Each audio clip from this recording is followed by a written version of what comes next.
Hi, I'm Alan Saylor. I'm a library assistant here at the Walters Branch Library. And I'm Rachel Roth. I'm a clerk here at the Walters Branch Library. And we're here to talk to you a little bit today about ChatGPT and how it might help you or not help you in a library setting. So let's get into it. For those of you who don't know, if you're unfamiliar, ChatGPT is a very popular AI chatbot. Its interface looks very simple. You just open it up. It's created by OpenAI, and you ask it a question, it will generate you an answer. And as it likes to remind you, it is a language learning bot and is not a search engine or has some limitations on its uses. They also give you the important warning that it is not designed to dispense advice. So if you don't go to ChatGPT looking for life advice. Part of working at a library is that people do come to you pretty frequently with all sorts of questions, looking for very particular information that might be hard to find. So we got curious what might happen if you asked ChatGPT a reference question like you might get on a daily basis as a librarian.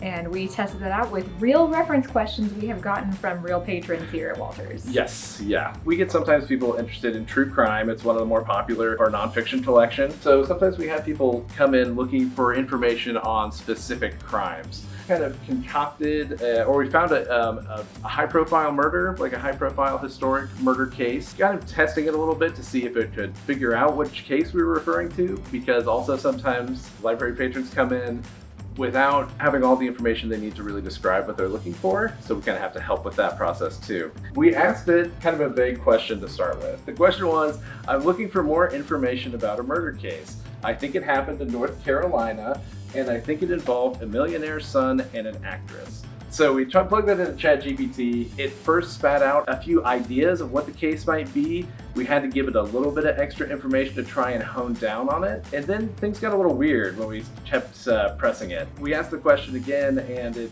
it said, oh, I think it looks like you're talking about the famous murder case involving Hattie McDaniel.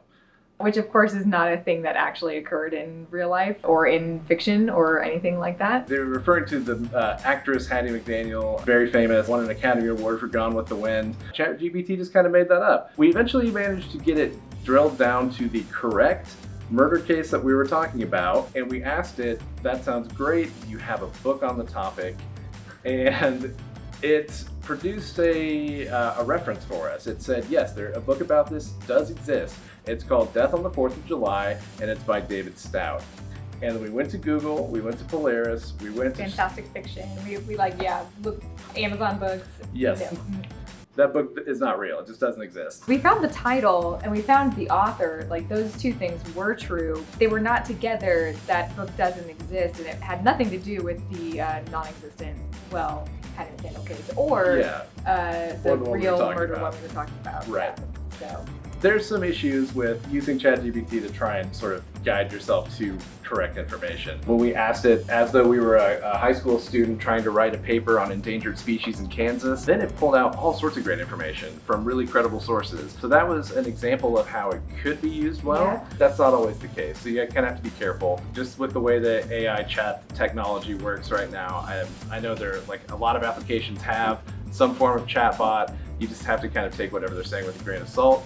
As librarians, we may be a bit biased in this, but we would recommend involving a human in your search for information. When we did ask it another reference question, we asked it, hi, I'm looking for information about this restaurant in Wichita.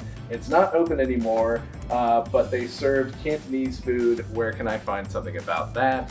Your librarians would help you, guide you to a book. We have lots of books about Wichita restaurants. We have some that are about the restaurants of Wichita, historical ones, things like that. ChatGPT didn't really have a lot of information to go off of, so it pulled up recommendations, and its number one recommendation was to visit your local library. Hope we can help you guys out with whatever information needs you have. Don't be afraid to visit your local library and ask someone at the desk. I don't think AI is coming for our jobs just yet. Not just yet. At least this one.